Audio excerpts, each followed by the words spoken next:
Avis vascular centre మన దేశంలోనే the best varicose vein hospital.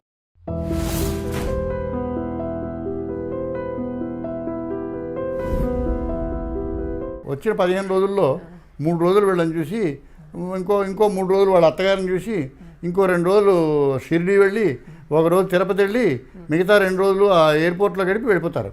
ఆ ఎయిర్పోర్ట్ దగ్గర బోర్మని వీళ్ళు ఏడుస్తుంటారు, వాళ్ళు ఏడుస్తుంటారు. నేను ఈయన అడిగేవాడిని, ఏమండి ఓ రోజు వచ్చేది కదా ఆవిడ, ఏదో పని ఉండేది రేటు అయ్యేది అంటే మీరు బాధపడి ఎందుకు బాధ, బాగుంది కదా అక్కడ అనేవాడు. మరి ఏంటి తప్పు చేసింది అనిపిస్తుంది లేదా మీరు బాగా చదువుకుంది, ఉద్యోగం వచ్చింది, మొగుడితో బతుకుతోంది, ఏదో పని ఉంటుంది వెళ్ళదు. మరి మీ మనవలను చూడలేదు. ఆ మనవలు ఏదో ఇంగ్లీష్లో మాట్లాడతారండి, ఆ ఇంగ్లీష్ మనకు అర్థం కాదు. బాగున్నారా, ఆల్ రైట్ గ్రాండ్పా అంటారు, అర్థమవుతుంది, పర్వాలేదు. This man is healthily resigned to the fact that that girl chose her path and is not sorry. చాలా మంచి పాయింట్ అసలు ఇక్కడ కదా.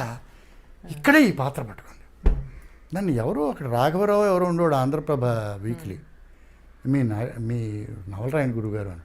అప్పటికి 30 ఏళ్ళు ఎంతో అయింది నేను రాసి. 30 ఏళ్ళకి కళ్ళు రాసిన గొల్లపూడి మారుతీరావు 30 ఏళ్ల తర్వాత ఏమై ఉంటాడు? సాయంకాలం అయింది రాశారు. అసలు ఆ టైటిలే చాలా మంచి title. So it is the evening of life. Evening of life not for Narasimha Sastry alone, evening of life to the culture, evening of life to the thinking, evening of the life to the way of life అన్నీ మారిపోయాయి. And this man is not sorry because this man is one man who can understand it. దానిలో రేచకుడు అనే ఒక పాత్ర పెట్టా, చాలా గొప్ప పాత్ర. పివి నరసింహారావుకి ఆ పుస్తకం నుంచి వచ్చా. నేను ఢిల్లీ నుంచి ఇంటికి వచ్చారు, ఆయన ఉత్తరం రాసి ఉన్నాడు. P V Narasimha Rao prime minister of India. ఆయన అన్నాడు, ఒక్క రేచకుడు పాత్ర కోసమే ఈ నవల చదవాలి గురువుగారు, ఈ నవల చదవాలి, అంత గొప్ప పాత్ర రాశారు మీరు అన్నాడు. రేచకుడు మా వాడు ఎలా ఉంటాడు బాబా వాడు అన్నాడు. బాగానే ఉంటాడు, ఆడు బాగుంటాడండి, వాళ్ళ అమ్మ చచ్చిపోయిందండి, రోజు అమ్మ గురించి రాస్తుంటాడు. అదేంటండి మీరు చెప్పలేదు? ఏంటి బాబు, వాళ్ళ అమ్మని తలుచుకొని ఆడు 24 గంటలు ఆనందంగా ఉండే కుర్రాడిని ఇది చచ్చిపోయిందని చెప్పి దాన్ని ఎందుకు బాధపడాలి బాబు అంటే మీరు అబద్ధం చెప్పటం లేదు బాబు. ఆడి మనసులో నిజాన్ని బతికించడానికి ఏ అబద్ధాలు చెప్తే తప్పు పెట్టింది బాబు, అది correct. This man could understand him at a basic level. ఇంకొక ఆయన నాకు ఉత్తరం రాశాడు, 4 పేజీలు ఉత్తరం. నా చిన్నతనంలో గొల్లపూడి మారుతిరావు తెలిస్తే రోకలి బండతో బుర్ర బద్దలు కొట్టేవాడిని. ఆయన అటువంటి వేషాలు అటువంటి ఇవి చేశాడు. సాయంకాలం ఆయన చదివిన తర్వాత మీతో చెప్పకుండానే మీ పెర్మిషన్ లేకుండానే నేను మిమ్మల్ని మా గురువుగా భావిస్తున్నాను. ఎక్కడి నుంచి వచ్చిందో తెలుసుకునేది, చెంచల్గూడ జైల్లో ఖైదీ నెంబర్ 412 శ్రీనివాస్ ముద్దుసీను 4 పేజీలు ఉన్నాయి. సో నేను ఎప్పుడు రాసిన ఆత్మకథలో రాశా. సాయంకాలం అయిందికి ఇద్దరు అభిమానుల పేర్లు చెప్తాను. ఒక ఆయన ప్రైమ్ మినిస్టర్ ఆఫ్ ఇండియా, ఇంకొక ఆయన a goonda was killed again in the jail. ఈ మధ్యలో ఎందులో ఉన్నారు. ఏం అదృష్టం. మరి రుణం కూడా స్మార్తుల గురించి రాయడం, అదేమో రుణం సాయంకాలం నాకు చాలా ఇష్టం అండి. రుణంకి వచ్చేసరికి the deeper sense of purpose నా మనసులోకి నా జీవితంలోకి వెళ్ళింది. రుణం వాజ్ ఏ స్పెషలైజేషన్. సాయంకాలం అయింది వాజ్ ఏ పాపులర్ ఎపిల్. సాయంకాలం అయింది వారం రాశాను, రుణం కూర్చుని రాశాను. కానీ సాయంకాలం మీద కూడా వారం రాసినట్టు ఉండదు. వారం రాశాను తెలుసు కానీ ఉండదు. 2 మంచి నవలలు జ్ఞాపకం చేశారమ్మా. మీరు ఎర్రసీత కూడా జ్ఞాపకం చేద్దాం. ఎర్రసీత కూడా చాలా మంచి, ఎందుకంటే ఆ స్త్రీల గురించి, స్త్రీలకు సంబంధించిన ఒక వాళ్ళ ఆకాంక్షలు వాంఛలు లాంటివి కూడా గమనించిన రచయితలు చాలా తక్కువ. 2 వాక్యాలు జ్ఞాపకం వస్తాను మీకు. ఎర్రసీత నల్లగా ఉంటుంది అని మొదలెట్టాను. చివరి ఎర్రసీత ఎర్రగా ఉంటుంది. ఈ ఎర్రసీత ఎర్రగా ఉంటుంది. దాంతో ముగించారు. క్యారెక్టరైజేషన్ చాలా బాగుంటుంది. చాలా సంతోషం, మీరు జ్ఞాపకం ఉంచుకున్నారు, చాలా సంతోషం. మీకు అందరికీ తెలిసిన మీ ఒక కథ గురించి చెప్పండి. ఇంకొకటి 2 ప్రశ్నలే. జుజుమురా అనే, మీరు కనుక ఒరిస్సా వెళ్ళకపోతే జుజుమురా లాంటి కథ వచ్చేది కాదు. మీరు బర్హంపూర్ వెళ్ళకుండా ఎక్కడదాం. ఇది ఒకటే చెప్తాను, మీరు 2 క్వశ్చన్లు ఒకటే చెప్తాను. ఎందుకంటే మేము ఒరిస్సాలో నేను 2 రోజుల్లో మన వాళ్ళు సులువుగా అంటుంటారు కదా, ఒరిస్సా మీరు కథ రాయండి, చాలా సులువు కదా అండి, మా వాళ్ళని సినిమాలో పంపిస్తాను తీసేసుకోండి అంటుంటారే. చాలా మనం చూడగానే వాడు నన్ను చూశాడు కనుక వాడు సినిమాలో తీసుకోమంటారు. అలాగే ఒరిస్సాలో ఉన్నాను, ఒరిస్సా మీద కదలేమంటారు. బాబాయ్ నేను అనుకునేవాడిని. సంవత్సరం 10 నెలల్లో ఎంతో ఉన్నాను. నాకు ట్రాన్స్ఫర్ అయిపోయింది. ఒక్కసారి ఒక్క కథ రాశాను, ముందు కథ అది వేరే కథ, దానికి సంబంధించింది కాదు.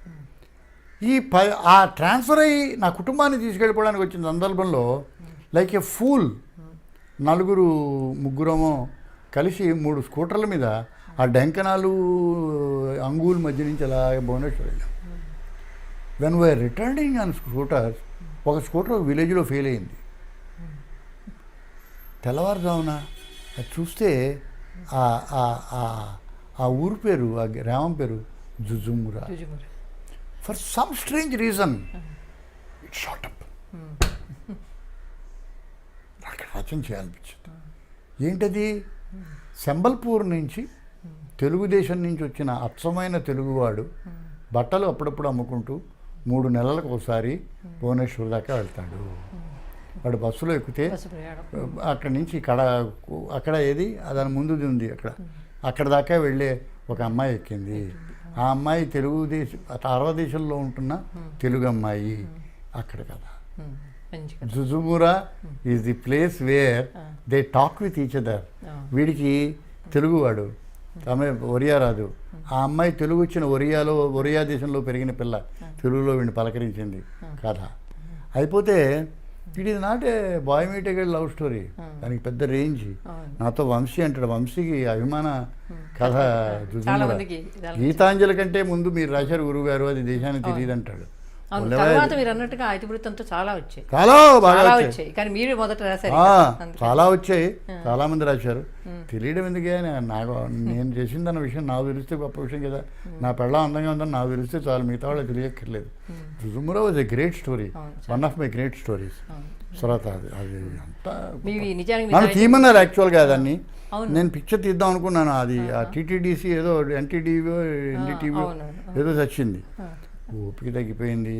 నాకు ఎవరు డబ్బులు ఇవ్వలేదు. వీడి దగ్గరికి వెళ్ళి డబ్బులుగా వాడి మన రఘులాగా నాకు అవన్నీ తెలియవు. ఎవరన్నా పిలిచి మీరే తీయాలి బాబు, మీరు పర్వాలేదంటే తీయగలనేమో, కానీ దృష్టి రాలేదు నాకు. దానికి ఒక ప్రక్రియ పెట్టుకున్నా, ఒక్కళ్ళనే ఫిక్స్ చేసుకున్నా. దానిలో ఈ జుజుమురా ఎప్పుడైనా తీస్తే మీరు మ్యూజిక్ చేయాలి, మంగళంపల్లి బాలమురకృష్ణ గారు చేస్తానన్నాడు. That was a great story. I'm glad you remembered it. But for the destiny I could not make a film. మీరు నాటకాల గురించి చేద్దామని ఇంటర్వ్యూ మొదలెట్టి సినిమాల దాకా వచ్చి, స్క్రీన్ ప్లే దాకా వచ్చి, నేను తీయని ఒక గొప్ప కథ యొక్క స్క్రీన్ ప్లే దాకా వచ్చాము. ఇంకొక క్వశ్చన్ ఉందా? అంటే మీ జీవనకాలం గురించి అడుగుదాం అనుకున్నాను. జీవనకాలం ఆత్మకథ మీ ఆత్మకథలో మీ గురించి మీరు చాలా నిజాయితీగా చెప్పుకున్నారనిపించింది. పొగడతలే కాదు, విమర్శలు కూడా. మిమ్మల్ని భరించడం చాలా కష్టమని శివాని గారే మీకు ప్రూఫ్లన్నీ మొత్తం రాసింది ఆవిడే కదా. కాబట్టి మీ సాహిత్యంలో ఆవిడ పాత్ర ఉందిగా, భాగస్వామి. I'm grateful to that lady. She is one of the great ladies in my life. Great influence also. నాకు ఒక పుస్తకం ఎవరో చెప్పారు, టెల్లింగ్ లైవ్స్ కాదయ్యా, more often than not a autobiography will become telling lives అని. అది నాకు ఎప్పుడు లాగుతూ ఉంటుంది. When you can say about yourself honestly, it becomes a true autobiography. ఈ నేకెడ్ ఆనెస్టీతో చెప్పిన ఒక మహానుభావుడు ఒక ఆయన ఉన్నాడు, ఒక్కడే ఉన్నాడేమో ప్రపంచంలో, మహాత్మా గాంధీ. అన్నీ చెప్పిన నేకెడ్ ఆనెస్టీతో చెప్పిన మహానుభావుడు ఇంకొక ఆయన ఉన్నాడు, అతను ఒకడేనేమో, గొల్లపూడి మారుతీరావు. నేను గాంధీ గారితో కంపేర్ చేసుకోవటం లేదు. మహానుభావుడు ఆయన. సిద్ధాంతంలో ఆ నిజాయితీని, ఆ పోకడిని, ఆ ప్రక్రియని నమ్మినవాడిని నేను. నాది కూడా అదృష్టవశాత్తు పాపులర్ ఆత్మ కదా. ఇంకా మీరు ఏ క్వశ్చన్ అడిగినా సమాధానం చెప్పను.